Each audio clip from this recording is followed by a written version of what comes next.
अऊज़ु बिल्लाहि मिनश शैतानिर रजीम बिस्मिल्लाहिर रहमानिर रहीम अल्हम्दुलिल्लाहि रब्बिल आलमीन व सल्लल्लाहु अला मुहम्मदिन व अहलि बैतिहित तय्यबीन अत्ताहिरीन अल मासूमीन अम्मा बअदु फ़क़द क़ाल अल्लाहु तबारक व तआला फ़ी मुहकमे किताबिहिल मजीद बिस्मिल्लाहिर रहमानिर रहीम यमहुल्लाहु मा यशा व युस्बितु व इंदहु उम्मुल किताब। अज़ीज़ान ग्रामी कद्र, मेरे मुअज़्ज़िज़ सामीन व नाज़रीन, खुदावंद आलम ने तमाम उलूम अव्वलीन व आखिरीन और तमाम अहवाल साबिकीन और लाहिकीन को 3 किताबों में जमा किया है। आज की मेरी गुफ्तगू किताब लौहे महफूज में है। जैसा कि मैंने अर्ज़ किया कि खालिक़ कायनात ने तमाम उलूम अव्वलीन और आखिरीन और तमाम अहवाले साबिकीन और लाहिकीन को 3 किताबों में जमा किया है। उनमें से पहली किताब किताब लौहे महफूज है और इसको उम्मुल किताब भी कहते हैं, और मुफस्सिरीन ने उम्मुल किताब को लौहे महफूज के मुतरादिफ करार दिया है, और इसमें तगायुर भी पाया जाता है। अब सवाल यह है कि लौहे महफूज को लौहे महफूज क्यों कहते हैं। उलमा लिखते हैं कि लौहे महफूज को लौहे महफूज इसलिए लिखते हैं कि इसमें जो कुछ भी लिखा जाता है वो तब्दील नहीं होता, न कम होता है न ज़्यादा होता है। यानी वो मुक़द्दरात, वो वाक़यात जो हतमी तौर पर वाक़े होने वाले होते हैं वो इस किताब में लिखे जाते हैं। अब दूसरा सवाल ये है कि उम्मुल किताब क्यों कहते हैं। उलमा लिखते हैं कि उम्मुल किताब को उम्मुल किताब इसलिए कहते हैं कि क्योंकि ये तमाम किताबों की असल है। तमाम आसमानी किताबों को, हत्ता के कुरान करीम को भी इस किताब से लिया गया है। तो हर वो शख्स जिसका मुक़द्दर लिखा गया है लौहे महफूज में, चाहे वो खैर से है या शर से है, चाहे वो नफ़ा से है या ज़रर से है, तो वो कभी भी तब्दील नहीं होता जो लौहे महफूज में लिखा जाता है। और आइम्मा अहले बैत भी इस बात को तस्लीम करते हैं और उससे राज़ी हैं। जैसा कि आप ज़ियारत जामिया में पढ़ते हैं, उसमें ये अल्फाज मौजूद हैं, सल्लम तुम लहुल क़ज़ा, कि तुम तस्लीम करने वाले हो क़ज़ा को, मुक़द्दरात को तस्लीम करने वाले हो। और सूरह तौबा में इरशाद रब्बुल इज़्ज़त होता है कि ऐ मेरा हबीब, इनसे कह दो कि जो कुछ तुम पर आता है वो उससे पहले लौहे महफूज में लिखा जा चुका होता है। रिवायत में मिलता है कि जब खालिक़ कायनात ने मखलूक को खल्क़ करना शुरू किया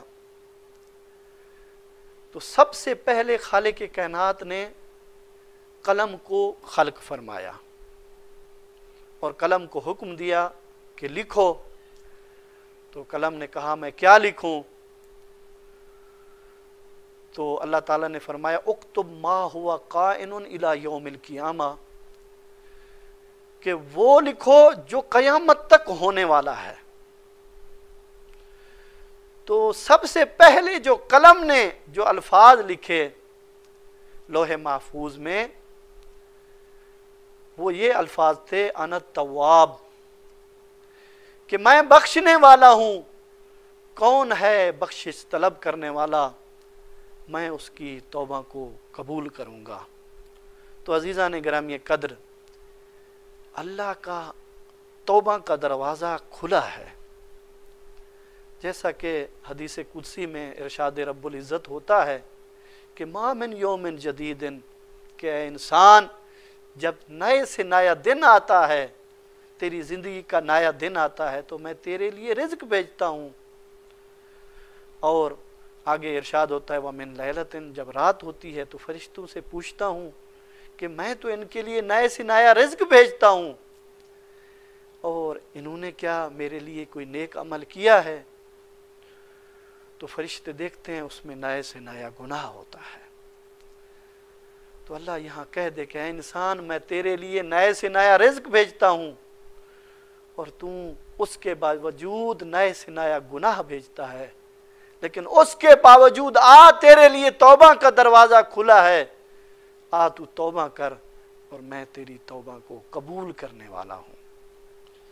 तो अजीज़ा ने गिरामी कदर, मेरे मौज़िज़ सामीन व नाज़रीन, इंसान जब तौबा कर लेता है सच्चे दिल से, तौबा नसूहा, तो वो उस वक्त खालिक कायनात का पसंदीदा बंदा बन जाता है।